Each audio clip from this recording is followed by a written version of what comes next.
Okay, so how to the openQA workshop. The topic this week is the archiving feature. That's an upstream openQA feature which we have actually implemented since quite a while. And it's also enabled in our production instances of Steam and O3. So I'm starting with just showing an example job, and the only special thing about this job is this archiving icon here in the info box. And now, of course, two questions come up, and the first question is, why is this job archived, and which jobs are archived in general? And the second is, of course, what does it mean if a job is archived? Before I will answer these questions, I will go a little bit into details about the cleanup first. For such jobs, we can basically configure 4 limits. Each are a duration, and the ones to keep the logs are not important, only the ones to keep results for. That basically means after a job exceeds this duration, which would be configured in the job templates page, if it exceeds this duration, the job will be deleted, the whole job. Just as an example, the job I've been showing before is part of this group, and it has these settings configured. So after 70 days, normal results would be deleted, and here it says 0 days for keep important results. That actually means we keep important results forever. The difference between normal results and important results is that important results are marked as such. You can, if you want to go further details into documentation, for instance, under tagging, you find some information. So it's basically about these labels.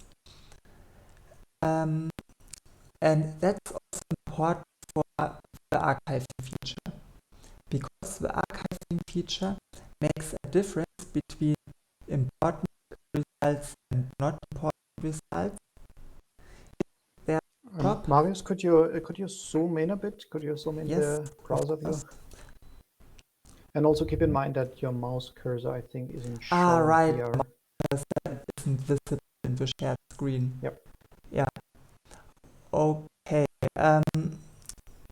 Where was I? Basically,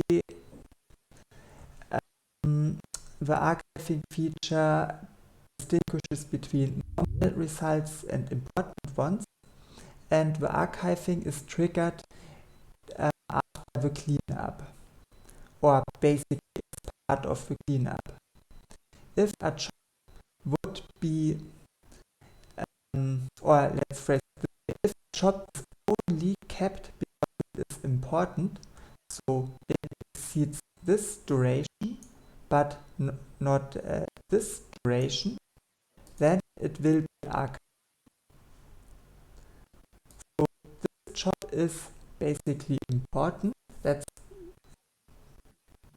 what we can say if we see this archiving icon, and we know it would normally be deleted if it was important. Okay, I think I covered when jobs are archived, so let's go on to the second question, which was, what does it actually mean? It means that jobs are simply moved to a different directory. And with jobs, I mean all these results you can see here, the images on hard disk and so on. And normally all these files are under var lib openQA test results, they are archived, this would be some other prefix for the test results directory. This can be configured in the configuration file. You could technically also configure this for your local instance if you like to have this. You can also see that the default can be overwritten. So yeah, also here zoom in a bit, please. Okay. Yeah. So you were talking about the section of archiving, and yeah, we can see how it's mentioned. The highlighted section is important here.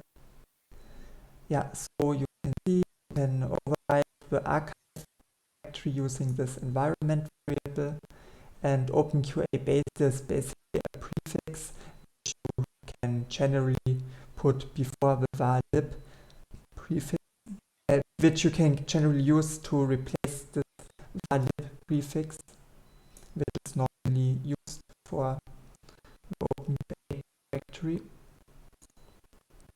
Yeah, of course, if you want to enable it, you have to comment it out and just set it to 1. It's a Boolean flag, and currently you can't configure anymore. It's conceivable to extend the feature, so you would have a distinct duration, for instance, here, but that's currently not planned because we want to see whether the feature is in state already useful. Yeah, so we actually enabled it also in production, and with that I mean both instances, OSD and O3. And the idea here is we have fast storage and slow storage, and the archived jobs will be put on slow storage. So we basically have just an entry in FS tab on OSD and O3, which makes a bind bound for the configured directory here to slow storage. Yeah, that's actually it. The feature is very easy to configure and to set up. The archiving itself, I already mentioned, it happens as part of the cleanup. That means it is done as a minion job. But yeah, I think that's enough for technical details, unless you ask me something about later. Yeah, that's actually already it. The feature isn't much. I can conclude with some figures from our production instances. On O3, we have 20 gigabytes of data in archiving. Are you currently showing something? I think it still shows the same. No, I'm not showing anything. Okay, you're reading it out. Yeah, fine. I'm just saying the figures because, sorry, go on. I only have these numbers actually. There's nothing interesting to show otherwise. Yeah, so OSD was 20 gigabytes of archive data and OSD 50 gigabytes. It's not that much, but yeah, it still saves us a little bit space on the fast storage, so we can store results there in general.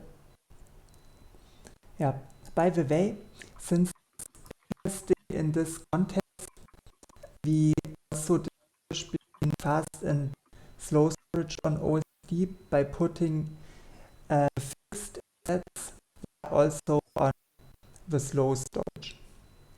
But that's not an openQA feature. We simply have bound marks for the fixed directories within the assets directory. Yeah, that also saves us a lot, especially because fixed assets are not deleted, or at least not by the means of the automatic cleanup. Marius, may I throw in a question at this point? Yes.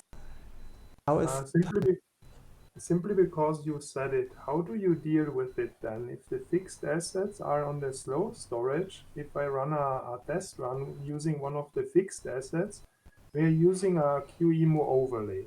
Is the overlay image then stored on the fast one, or is it implicit feature then that if I use a fixed asset, that also the hard disk access times or the I/O is slower because it is using the fixed and therefore the slow storage? I think it's not very relevant because tests are conducted on the worker host, and the worker host will use the asset cache to download the asset from OSD, which might take a little bit longer for the fixed asset since it's on rotating disks. But what you see as performance of the test is only what happens on the worker. So all the QEMU stuff accessing the ISO file and so on. So I think this will not be impacted at all because that's already on the worker. Right, thanks. Yeah. And also regarding it might take a bit longer to transmit, but on the other hand, overall we have more headroom because we are reading assets from different storages now, so we can leverage the parallel I/O capabilities that we have there. Like, some assets are read from this fast, expensive storage and the other from the slow one.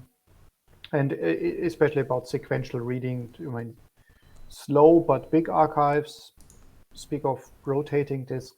This is also where with sequential reading, like a 2 GB QCOW file, isn't that big of a difference. Yes. So I saw somebody raised his hand. Pavel Dostal.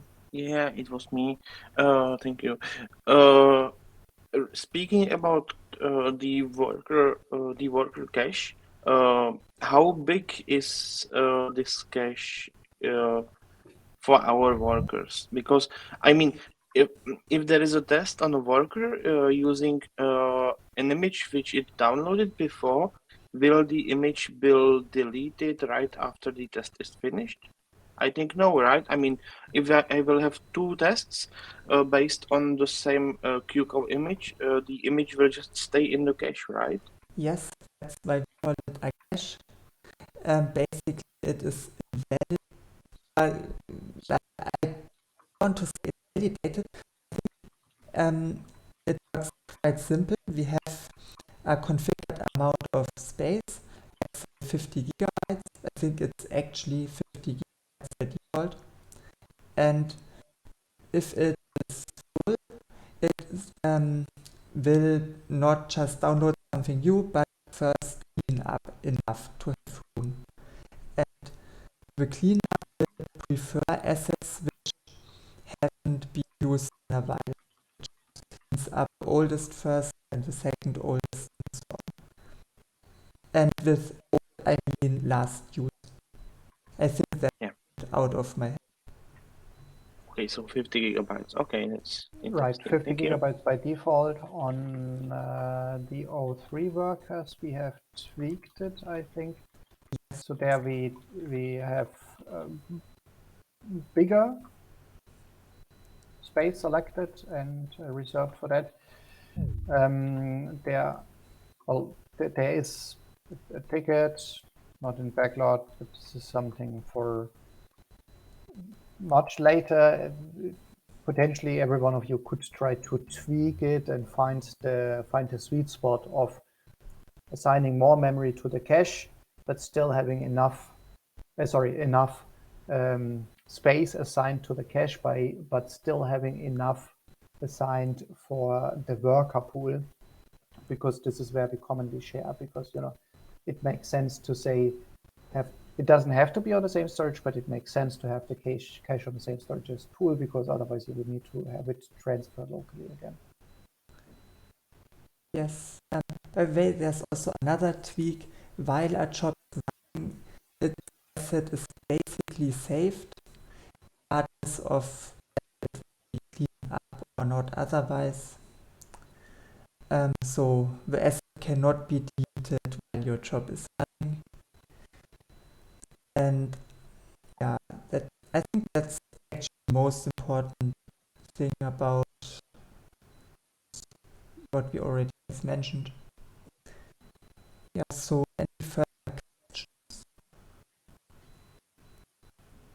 Yeah, coming back to archiving, I have 2 or 3 questions. One question would be, so how do we profit from that as, let's say, as project managers maybe, or people that want to take a look into the results as a whole on the high level? Well, good question. I can only suspect, but to me it seems obvious that by, let's say, having 50 gigabytes in case of OSD, less in the normal storage, we can use this 50 gigabytes to store more results for other jobs. We can keep things generally longer. Right. And I mean, this job group, I mean, whoever put it there, decided to keep it forever. And I think having the archiving feature, we can do this more often, simply because it's not blocking the normal space. Yeah. So second question would be, how does it matter for me as let's say as a person who's maybe only interested in individual results, like some test result that, well, obviously, I mean, the test results of today, they are more or less untouched, right?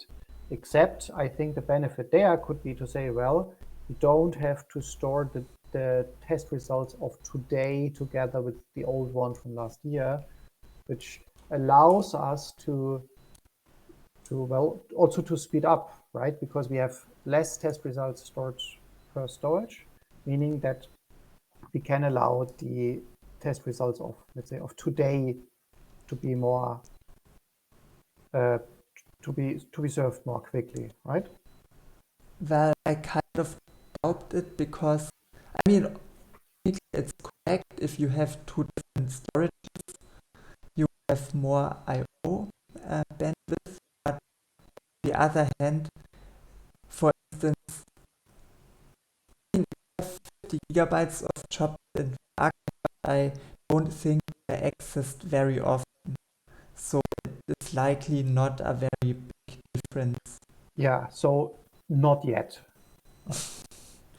That's for sure. But you know, we don't need to change something about the feature in a way, except for maybe tweak the numbers. Yeah, maybe it. To get there.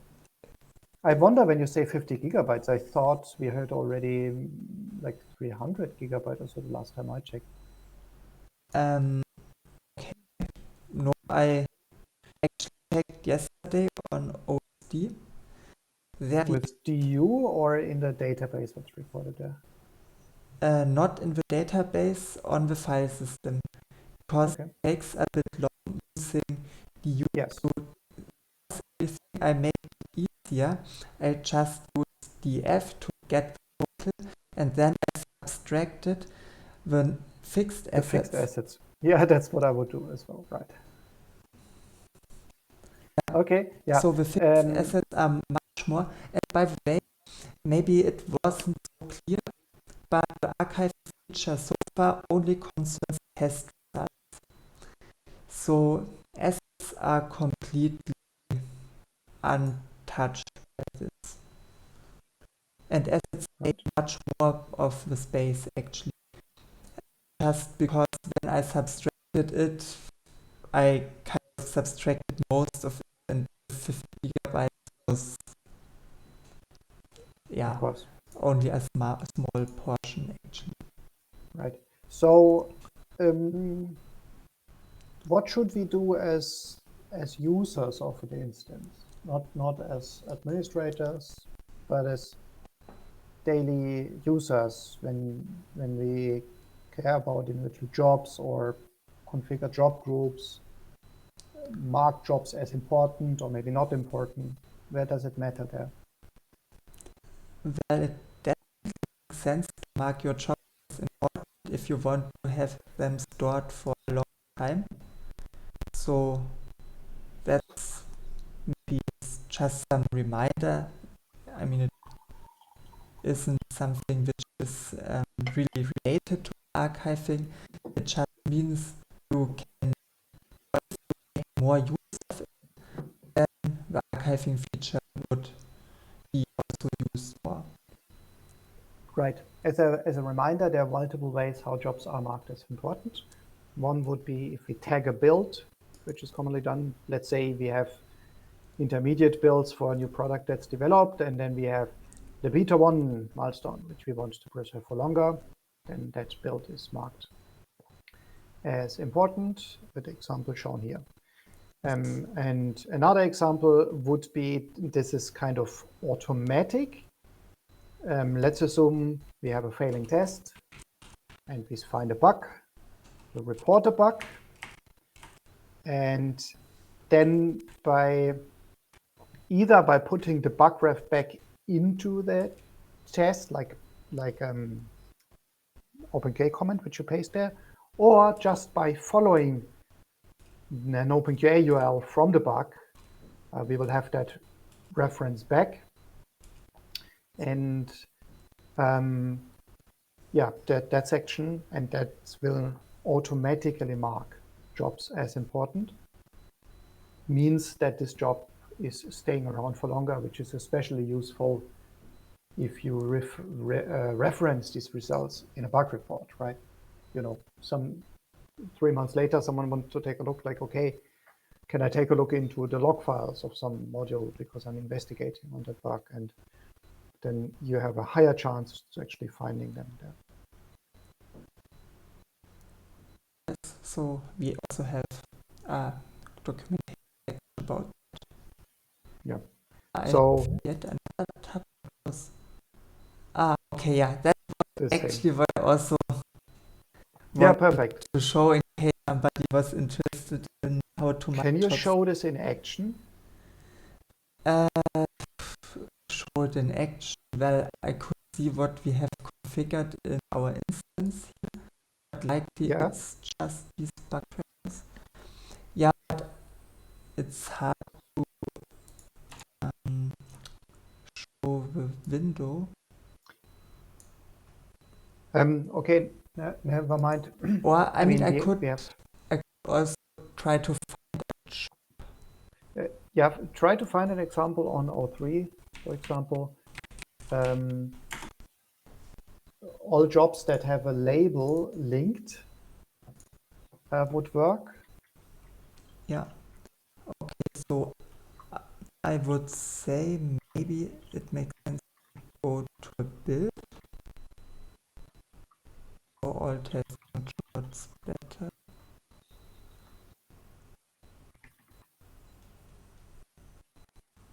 Here we have, for instance, something, but that's just a bug reference. You can also show a test with a bug reference. That would be a start. And I'm checking if I can find an example. Goes directly to the bug actually. Oh, cool. I have a really nice example. One where I wonder why it hasn't been moved to the archive already, and I think we can explain that. So could you take a look into this example? Yeah, maybe it's not already in the archive. Yeah, scroll in a bit, zoom in a bit, please. Yes. So how old is this? 5 years at least it has finished. Yeah, why is it still there? Okay, so just an example we have labeled. So let's see, it is in this group.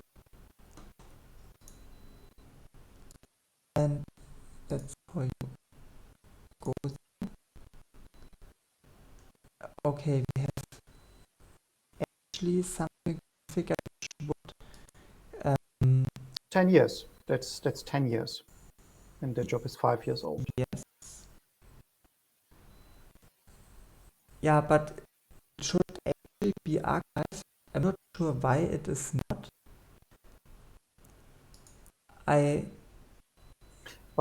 There is another limit. We only archive stuff if we need to, right? I mean, you described it in the beginning that the trigger point is the cleanup. Yes, that's And true, yeah, but I'm still not sure because you actually need the job after 40 days, and that should be important. And it should only be kept if it's important. So, yeah, okay, we can check the details there, but the important part is that it's still there, despite it not being archived. That's an important point. The job is kept around because there is this special comment saying label linked. So this comment is linked somewhere else, and someone clicked the backlink so that this shows up here. And regardless where it's stored, I think this is the important part, that we keep it around for longer. yes. And that makes sense. Yeah, maybe it didn't work because it was so old even before the archiving feature was introduced, but I'm not quite sure. Yeah, we can check the details later. Now, would it make sense to mark, why not just mark every job as important? And you don't need to have something important anymore at all. Okay, but what difference would it make here with our algorithms? Or what would be the effect? Every job is important. That would mean, of course, you store something even very long, as you saw in this group, or Yeah. even forever. So that's actually pretty bad. I mean, we don't have a cleanup anymore for actually have a cleanup for archives unless it's completely disabled, but also 10 years is a lot. So I would say it kind of disables the cleanup or makes it toothless. I wouldn't over Yeah, it one because of the levels wouldn't apply anymore, and what would happen is that rather sooner than later, of course, we would run out of available space. we only have limited space in the archiving partition as well. Okay. Are there further questions or experiences with that? Or maybe some feedback of some people think that this is good, maybe some people think that this is not done correctly, or maybe useless after all.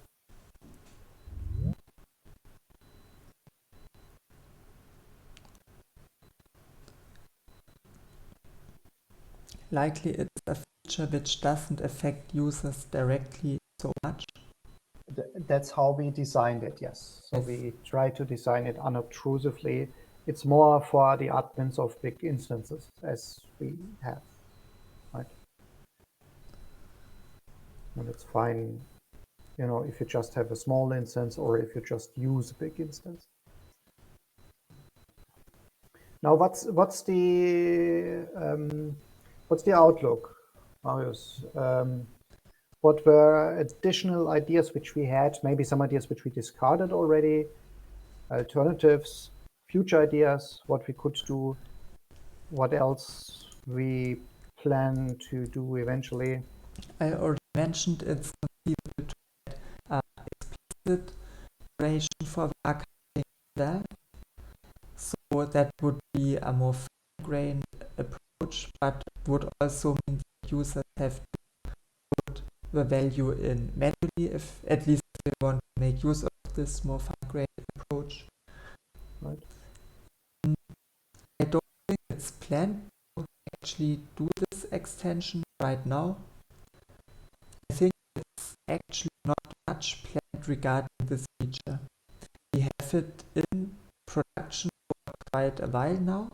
It's working. I think more or less, I would actually say it's working, but this job is special. So maybe we have somewhere a bug. Yeah, remember that for later, sure. Yeah. We can take a look at that.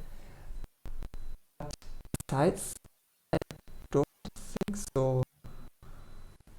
I mean, you as product owner maybe have Outlook. Yeah, of course. So this is linked to a saga,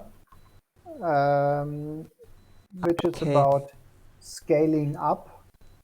But actually, we concluded that saga, and the enablement of the feature on our two big production instances was more or less the last task that we did for that. And since then, we have, judging from feedback that we got from users, right? Because, you know, sometimes there are feature wishes which people like to have explicitly, but often we work on not really feature requests, but more like indirect feedback. So for example, if people ask in the chat repeatedly, like, hey, I had this job and it was there yesterday and now it's removed, what happens? And then if that happens often enough, then we should learn from that. And we did take a look into that and said like, well, okay, so apparently, I mean, obviously there is an interest sometimes to keep job results around for longer.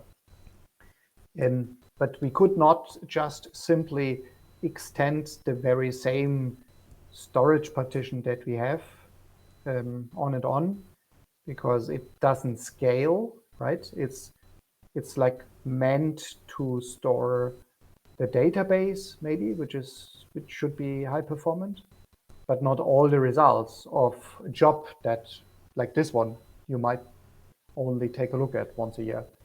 That one can be on a different storage. So this is why we came up with the idea, like, to make the other results on the fast but expensive storage stay around for a little bit longer, we need to move out the others.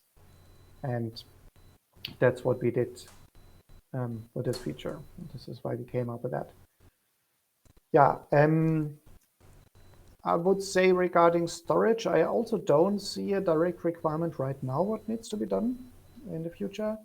For scaling up instances, the feature wishes are more now on the something like user group partitioning, right? I mean, we discussed this topic, for example, just yesterday about a security aspect where with a big instance, sooner or later, there comes the request to say like, well, we need to put in some data into the system and not everybody should have the same access level. So that might be a thing to do to scale up. Yes. All right. Anything else? Yes. Maybe you can also just ask questions which are not related to the archiving feature. I'm also happy to answer any openQA questions. Right. Anything that came up lately? We have some time. May I ask? Yes, go on. What about the OSD salt repository and all the secrets inside? Right. So for openQA SUSE DE, we have one repository which is salt states. That one is also I mean, on if GitHub. it's not suitable for this meeting, It yeah. is. It's actually just a perfect continuation of what I said before about segmentation of user groups. And this is about storing credentials, right? Yes. So I will avoid sharing something like opening a file here. Yeah, right. But we have this repository. We have the salt states, which are fully public on GitHub. Yes. And you can see that link. We just have like an internal mirror, and that one shouldn't have any machine-specific data, right? Because it should be reusable. Obviously, also you don't want to share any critical passwords in there. I think there are 2 or 3 passwords of a non-privileged user that's only accessible from one internal machine, so it actually doesn't really matter. For salt pillars, the main purpose of salt pillars is to store what is specific to an instance or to machines, so that also at best, why is it separated? It's separated so that we can reuse the same salt states for different infrastructures. It's not currently done, except for testing purposes. But what is done there is that you can say you can use the same salt states with different pillars, okay? Because these pillars describe openQA SUSE QE. And what has happened over time is that, well, we store the worker configuration in there. And of course, some workers and some worker instances are specifically bound to specific machines. For example, there's, let's say, openQA worker 2, number 42. I'm making up a number here. That one might be closely linked to one specific bare metal machine that it controls. This is why it makes sense to put into the worker configuration, which is concerning the IPMI credentials of that machine. Should the credentials and the password be secured? Yes, should be. So that's something which we can improve, which isn't perfect. But what we have found, or Pavel, you and Jose have pointed out after I asked you about some cloud credentials, that already I would say it's abused to store stuff in worker settings which are actually not really worker specific, like a Windows license key, right? A Windows license key has nothing to do with a specific worker. It's just that, well, you need it for tests and you don't want to put it into a place where everybody can read that over the openQA web UI. I assume that's the reason, right? I'd like to note this also can everybody access within SUSE, right? It's public within SUSE. Yep. Sorry, might I interrupt here for a moment? Yes. Yep. But those specific secrets, aren't they worker specific just by nature? For instance, just because you stated Windows Server installation credentials are specific for the one single worker or the 2 or the 3 workers that actually allow the virtualization technology underlying for running those Windows clients. Or did I get you wrong? It's the thought that I'm having, the basic thought that I'm having behind this, it's domain-specific secrets are worker-specific, right? I mean something different. The openQA worker itself, right? What it knows about itself is that on which host it runs and which instance it is. So, I'm a worker, I know I'm openQA worker 2, instance 14, right? And then openQA gives me a job and says, like, please execute that job. And of course, the job has settings which are specific. The settings could be, and also the worker knows, of course, about its architecture and what is able to execute, like QEMU and x86-64. And some workers need to know, like, hey, I'm instance number 42. I'm connected to the ZVM instance, Alpha Bravo, right? And only I'm connected to that. So this is why I need that setting, okay? But other settings, they are more like requirements to execute the test, but they are not necessary to identify the worker machine connection. So and this is what I also think about something like a Windows license key, where I would say the Windows license key is necessary to execute a test, and maybe by coincidence, it's only really used on that worker instance. But it's not necessary on the instance to define that this instance can connect to, let's say, a Windows Hyper-V server. You know what I mean? May I? Yeah. There is this thing called secrets, this _ secret _ Right. something variables. Yes. I have a question. those secrets are usually in this place because, well, yeah, they are in, but it's better to have them there, and it would be very nice to secure this place than, for example, directly in machine or medium types where everyone can read it, right?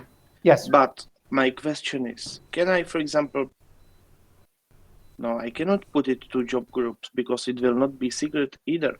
So the only possible secret place is this repository where it can be, for example, encrypted using GPG.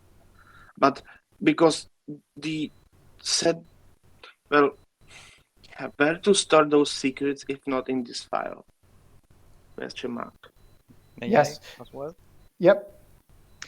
I agree with Pavel here. So this place is not secret because it's accessible by all the SUSE employees, but it's more secret than putting that in the job YAML configuration, which is even more accessible to everyone, right? So I agree that if we start putting secrets here in all the workers, it's not the best solution. Actually, what I would like to expect is to have a common place in this alt configuration to say, okay, this is common configuration for all the workers. So I don't care if I use worker one or worker two, Right. because I will have this secret in anywhere, right? So if we have this common section where we can put all the secrets, it would be nice. Yeah. So that Right. I mean, this is a valid feature request to say, same as for any other CI like GitHub, GitLab, they all have that to say you need to put in some secrets eventually in some place. And yes, we are looking for a solution for that. I don't think it's limited to Salt. I mean, it's why not have that generally in openQA, right? But Jose, one question: why do you think this is more secure, this place here? because you cannot see these variables in openQA directly. This You underscore mean, secret. well, the only difference is you access over your browser over GitLab SUSE QE or openQA SUSE QE. The access is both. It's the very same. So I don't think that's a good argument. No, but these variables are hidden in the job. You don't see them. They are hidden in But the they job, are accessible over a web UI in both yeah, places but they for the come same group of people. from somewhere. So, for instance, this public video, or we will share it in public, so I know I will not go into one of the No, and please. simply show the crashes now, but that's something I could, right? So it's not different than just adding, using, for instance, one of these tags and show it here in QA web UI. Yeah. May I? Well, this all is valid except one thing. The salt, and I think this is nice salt specific feature, can encrypt those things using PGP. If we will use That's PGP, correct. then those will not be readable in the repository. They will not, and they will just be put into the worker. So, yeah, this is, in my opinion, the most secure solution, but we are missing the encryption part. That's true. I think That's correct. I was going to look into it. So yes, it's correct. But as I'm saying, I can think of a lot of use cases where you want to put you need to put credentials into openQA tests eventually, and while the test is running, with the underscore secret thing, it wouldn't be shown, so that part is handled. But you need to store them somewhere, and putting that into a Salt repo, GPG encrypt, would be part of the solution, but actually it would only be part of it because the worker settings are meant to be worker settings. And what we are talking about is storing secrets, and they don't need to be bound to workers. yeah, I agree with for this Windows license or that merge request we have open. I agree that's not worker specific, but in some cases for public cloud, this is needed because we wanted to restrict the number of workers that could spawn Yes. public cloud VMs, right? In this case, I Right. think it makes sense because then we have our public cloud worker class, But I agree for Windows licenses and other stuff that you don't care about the worker. Yeah, of course, it would be nice to have another way to do it. Right. So that use case of saying artificially limiting the workers so that other workers, even if they would be able, they can't because you want to restrict it, that makes sense, right? Yeah. In my opinion, the easiest to implement solution would be what Jose suggested, to create global settings, so you don't need to spam it for each workers, but you put it to global. Exactly. So it would be something like an secured credential storage table in openQA, and you would be able to access these credentials then from different places. Yes, but it needed to be done in a way that not everybody can see the table. Maybe everybody can add something to it. Yeah, I Update would the do it in a way that mentioned yesterday. You can only put in the data, and you can never see it as a human over the web UI. Yes, like in GitHub. Of course, the human can simply create a test exposing variable. And I think we can prevent that programmatically because, we say as long as you put in the keyword secret, like under secret under, it wouldn't show it in logs already. And if you whenever you try to access it and print it, and it matches this regex, it just wouldn't show up. Of course, you can go through some hoops to cheat because openQA tests are very powerful. You have a lot of possibilities, so yeah, sure, might be.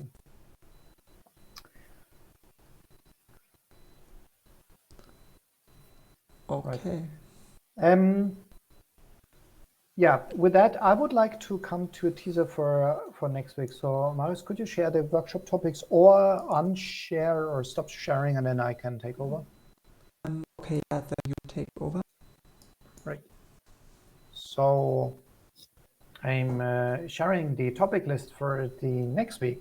And what we would like to do next week is to have a lightning talk session. So you are now involved and you're all very welcome to present your own topics. That should be 5 minutes tops for each, like really short presentation part of a problem maybe, or your favorite openQA feature, or maybe your least openQA feature, your least favorite openQA feature, or as I said, an unsolved problem, and have a really short presentation and like 2 or 3 minutes discussion about that.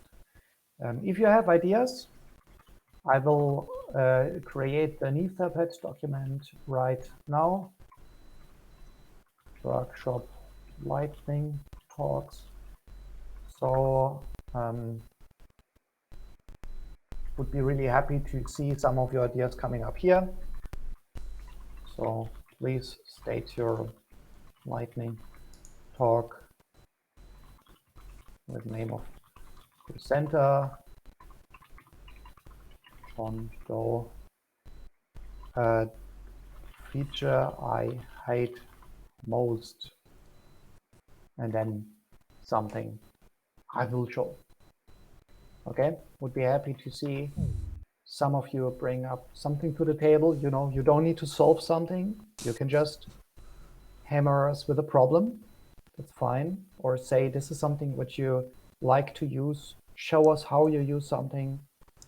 That would be cool.